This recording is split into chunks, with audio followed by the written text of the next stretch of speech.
He couldn't believe what he was seeing. The image on the TV screen froze. Dana Draper, the quiet, polite woman who walked her dog every morning at 6:30 sharp, standing with hands calmly folded, a badge visible on her belt. She wasn't just another neighbor in their pristine cul-de-sac. She was the police chief. The police chief. And she had just taken down the president of the homeowners association. The news anchors struggled to keep the shock from their voices. In an unprecedented turn of events, one said, "It has been revealed that Dana Draper, longtime resident of Willow Bend, has not only exposed a massive HOA embezzlement scandal, but is herself the current acting police chief of the precinct investigating the case." Outside Dana's house, a swarm of media vans, neighbors, and uniformed officers had gathered. Flashbulbs lit up her front lawn like it was a crime scene. Officer Morgan, Dana's closest ally, worked methodically to lead a weeping Trina Willis away from the press. Trina's mascara streaked down her cheeks, her whole body trembling as she whispered something into Morgan's ear. The reporters shouted questions. "Chief Draper, did you know about the theft from the beginning? Are there more arrests coming? Is it true Celeste Myers threatened witnesses? Did the HOA fund your surveillance equipment?" Dana said nothing. She didn't need to. The footage she had released earlier that morning said everything. It showed HOA President Celeste Myers and Treasurer Greg Langley at 11:17 p.m. on a Tuesday, unloading several plastic bins labeled community funds from the back of Celeste's SUV into Greg's garage. There was no mistaking their faces. There's no chance to spin the narrative. And yet this moment, this media circus, this revelation, this stunning exposure was only the beginning. 2 weeks earlier, the neighborhood had been picture perfect. Willow Bend was the kind of place that prided itself on its quiet reputation. White fences, fresh mulch, community bulletin boards filled with flyers for lost cats and bake sales. But Dana had seen cracks in the paint, and for someone trained to see through polished surfaces, the signs were impossible to ignore. It started with the budget meeting. Celeste, as always, stood at the head of the rec room table with her manicured nails tapping impatiently on a manila folder. "Ladies and gentlemen," she said brightly, "the Willow Bend beautification project is finally underway. We've secured contracts. Landscaping begins next week, $25,000 allocated. I expect full cooperation." There was no discussion, no vote, just a smug smile as she passed out glossy, fabricated brochures. Dana had sat quietly in the back, not asking questions. Just watching, just listening, just recording. When she returned home that evening, she pulled up the HOA's public budget on her iPad and began cross-checking vendors. One by one, the names came up empty. Maple Green Landscaping wasn't registered in the county database. New Horizons Fence and Rock had a disconnected number. A quick image search revealed the stock photos in the brochure had been pulled from a landscaping magazine published 5 years earlier. The next morning, Dana visited Officer Morgan at the precinct. They had worked together years ago, before her quiet transition into retirement. Morgan raised an eyebrow as she walked into his office with a manila envelope. "You're early," he said. "I've got something." By the time he finished reading, his coffee had gone cold. Dana's plan wasn't sudden. It was methodical. She bought a set of trail cameras and disguised one as a decorative birdhouse on her front porch. Another she hid inside the garage doorframe. A third she wore as a button camera during HOA meetings. She didn't tell anyone, not even Trina, who had always been chatty and friendly before suddenly becoming distant. Trina had been handing out flyers for the beautification project with an almost robotic smile, even though she'd confided to Dana months earlier that she didn't trust Celeste. It wasn't until a folded piece of paper slipped under Dana's door, handwritten in shaky, hurried pen, that Dana realized the depth of the danger. "They know. Be careful," was signed with a scribbled T. That night, Dana saw Greg's car slowly cruise by her house and park 2 doors down. He stayed there for nearly an hour, engine off, windows cracked. She didn't sleep. A few nights later, Dana followed Greg Langley. She wore dark clothing, kept her lights off, stayed 3 car lengths behind as he wound through the edge of town, away from the gated community and into the industrial district. He parked outside a storage facility just past midnight. Dana parked half a block away and watched. Celeste's SUV pulled in 5 minutes later. They spoke in hushed tones, moved plastic bins into unit number 38, and left without noticing the small blinking red light perched in a tree nearby. The next day, Dana returned. The unit's lock had been poorly replaced. Someone had tampered with it recently. Inside were cardboard boxes labeled with HOA documents, some partially burned. Dana photographed everything: serial numbers, receipt, folders, half-burnt ledgers, and forwarded the images directly to Morgan. Morgan began the formal investigation.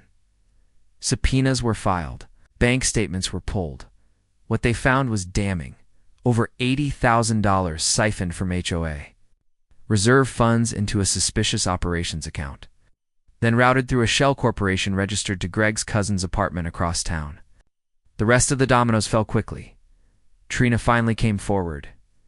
In a trembling voice, she confessed to Morgan that Celeste had threatened to expose her bankruptcy filing unless she helped forge minutes, fabricate invoices, and create the illusion of HOA legitimacy. Trina had even been coached on what to say during board meetings. "I didn't know it would go this far," she sobbed. "I thought I was just helping, just smoothing paperwork. I didn't know they were laundering money." Celeste was arrested the next morning. Greg shortly after Dana made her statement to the press and stepped back into the shadows. But there was no going back now. She had exposed the rot, but rot, as she well knew, often runs deeper than it first appears. 3 days later, a letter appeared in her mailbox. No stamp, no return address. Typed in clean serif font on thick stationery were the words, "You exposed to." There were 5. Dana stared at the page for a long time, the weight of the words pressed on her chest. Dana didn't sleep that night. The letter haunted her. She held it under a magnifying glass, checked for hidden codes, invisible ink, watermarks, anything. But there was nothing. Just the chilling simplicity of the message, "You exposed to." There were 5. She took it straight to Morgan. His reaction was immediate.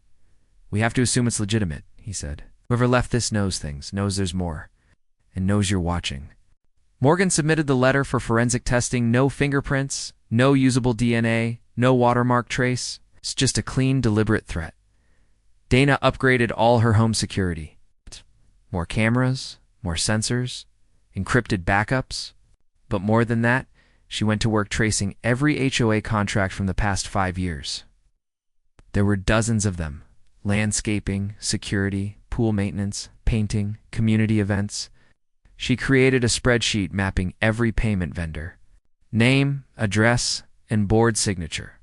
2 more names kept showing up: Brad Tully, head of security systems, and Alicia Flores, in charge of event planning. She cross-checked addresses. Brad's supposed office didn't exist. It was a UPS store mailbox. Alicia's event company was real, but had no record of ever working in Willow. Bend until she joined the board last year. Dana reached out to vendors listed in the budget. Most were either unreachable or refused to talk. But one elderly painter, Mr. Reinhardt, agreed to meet. "I got paid to put my name on a form," he admitted. "Didn't think it was a big deal. They said it was a grant, community beautification. I didn't do any painting. That was enough." Dana compiled her evidence and turned it over to Morgan. Together, they built the case. Brad Tully's company had received nearly $20,000 for a surveillance system that was never installed. Alicia's firm had billed $12,000 for a 4th of July event that never happened. Morgan served search warrants, more documents, more proof. Alicia were arrested. That made 4. The neighborhood was in chaos. Board members resigning, residents demanding new elections. Reporters staked out front lawns. Some residents still clung to denial, claiming it was political, exaggerated. Others left angry notes on Dana's door, accusing her of destroying the neighborhood's reputation. She didn't care because she knew there was still one left. The 5th board member was hard to trace. The current records showed only the remaining names: Dana, now acting president, an elderly accountant named June Wallace, the vacant roles left behind by the arrests. But something wasn't adding up.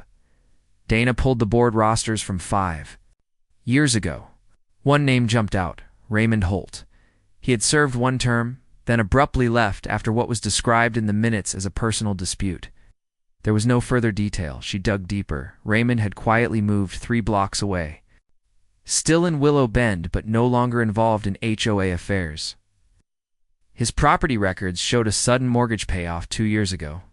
Dana cross-checked it with a large payment from an HOA discretionary fund the same month. She paid him a visit. Raymond answered the door slowly. His eyes were wary.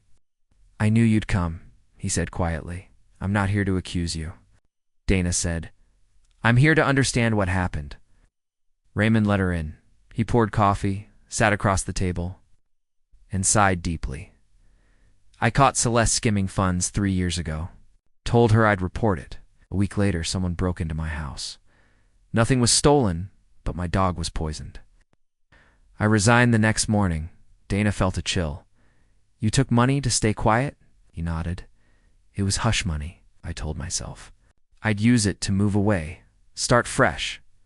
But I stayed. I couldn't let it go. Every time I saw one of those board newsletters, it burned. But I was scared. She asked him to testify. He agreed. With Raymond's testimony and financial trail, Morgan issued a final arrest warrant. Wasn't long before officers showed up to Raymond's house, not to arrest him, but to protect him.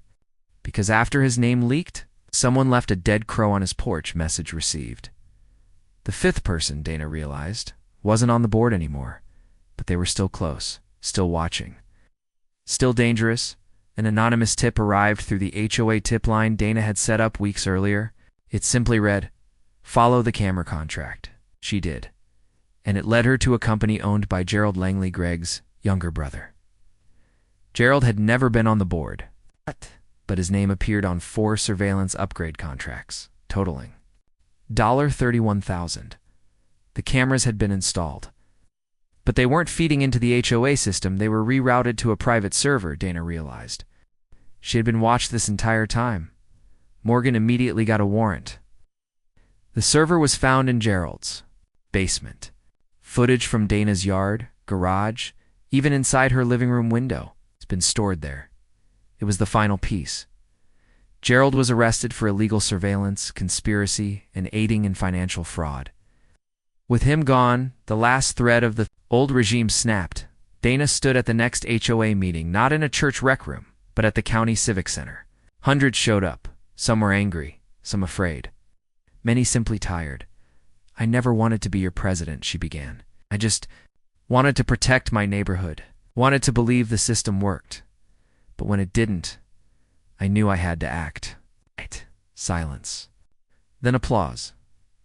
She outlined the new measures: full financial transparency, third-party audits, open access to board meetings, and an independent ethics panel. The community voted to dissolve the HOA's old structure and rebuild under county supervision. It passed 172 to 9. Later that week, Trina visited Dana. She brought cookies and a card. "I'm so sorry," she said. Dana nodded. "You were scared. I understand, but next time don't wait." Trina hugged her and left. Dana sat on her porch that evening, coffee in hand, watching the sunset. The neighborhood was quiet again, but this time it was real. She smiled, and for the first time in years, she finally felt at peace. Peace was a funny thing. Dana Draper had fought for it, earned it, restored it. But something about it still didn't sit right. She knew too well that silence wasn't always safety. Sometimes it was just a mask for whatever came next.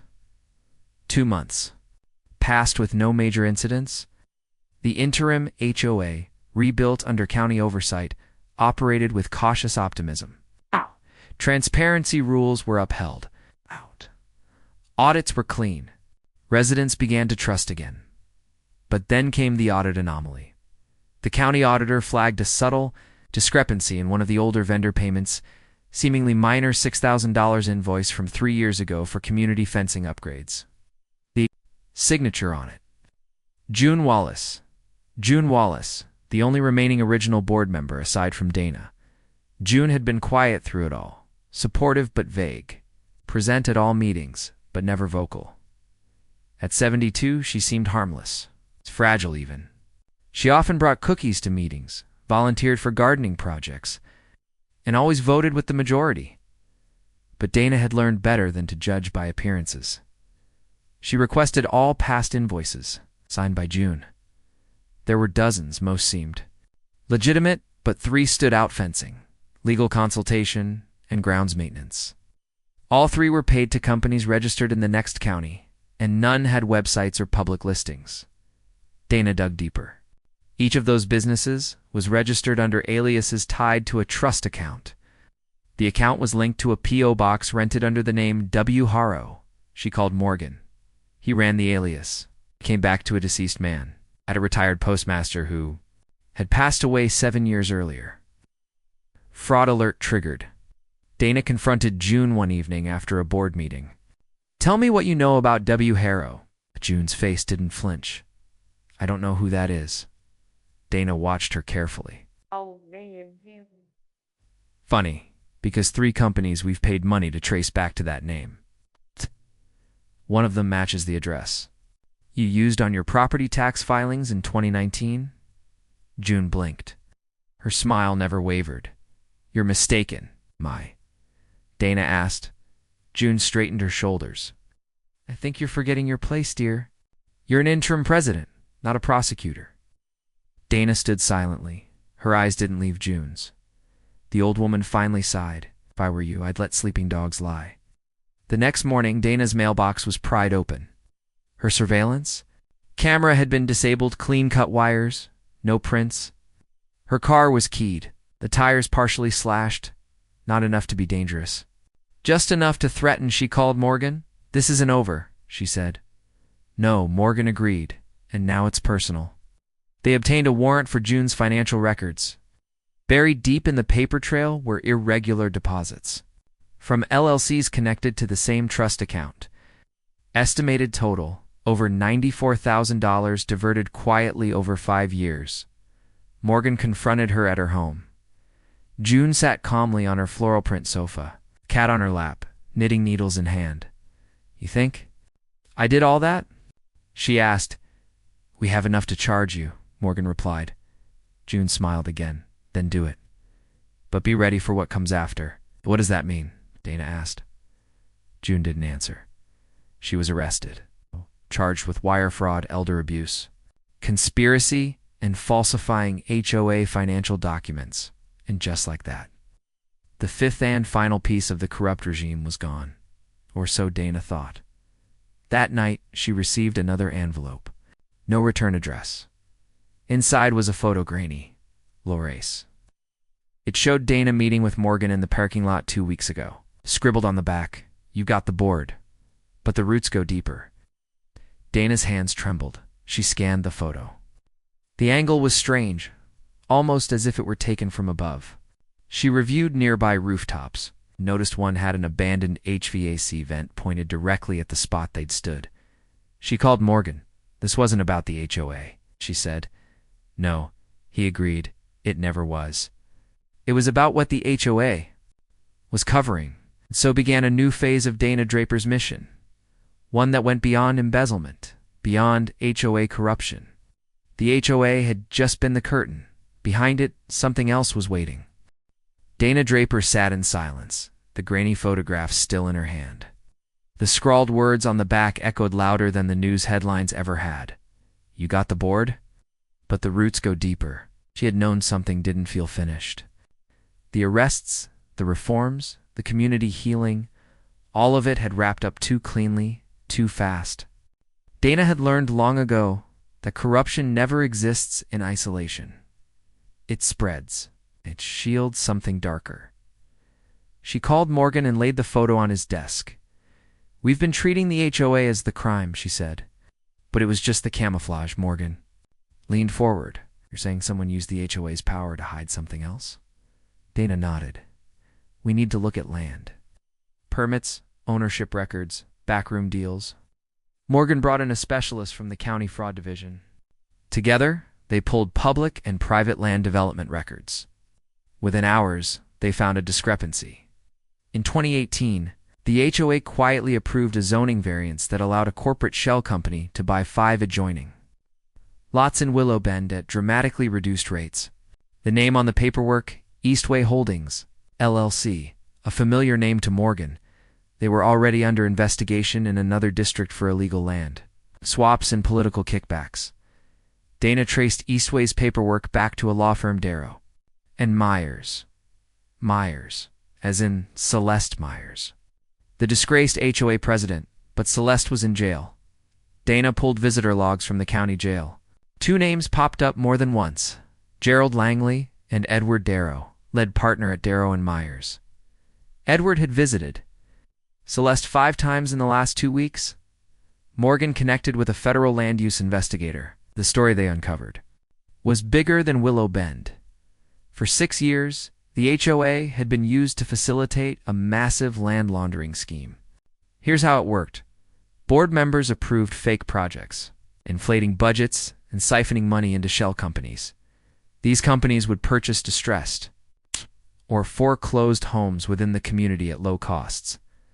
The properties were then beautified with minimal effort, sold back to buyers at inflated prices. Using falsified appraisals, profits cycled back to law firms, political donors, and shadow LLCs. EASTWAY Holdings had been the middleman in all of it. It explained everything: the sudden wealth of certain board members, the random HOA rule changes, the intense pushback Dana faced. She hadn't just exposed corrupt neighbors. She disrupted a regional real estate scam. Dana realized she needed to go higher. She drove to the state capitol with Morgan and met with a district attorney overseeing financial crimes. The evidence they presented took hours to unpack: files, flash drives, testimonies, photographs, bank transfers. Vrathian by week's end. The DA convened a grand jury. Edward Darrow was indicted. More names followed: realtors, appraisers, and even a local judge who had approved expedited foreclosures on behalf of the HOA. The news broke like a wildfire. What had begun as a quiet HOA investigation now dominated statewide headlines. Police chief uncovers multi-million-dollar HOA land fraud. One headline read, "From garden club to criminal enterprise." Another, "Celeste Myers cut a deal."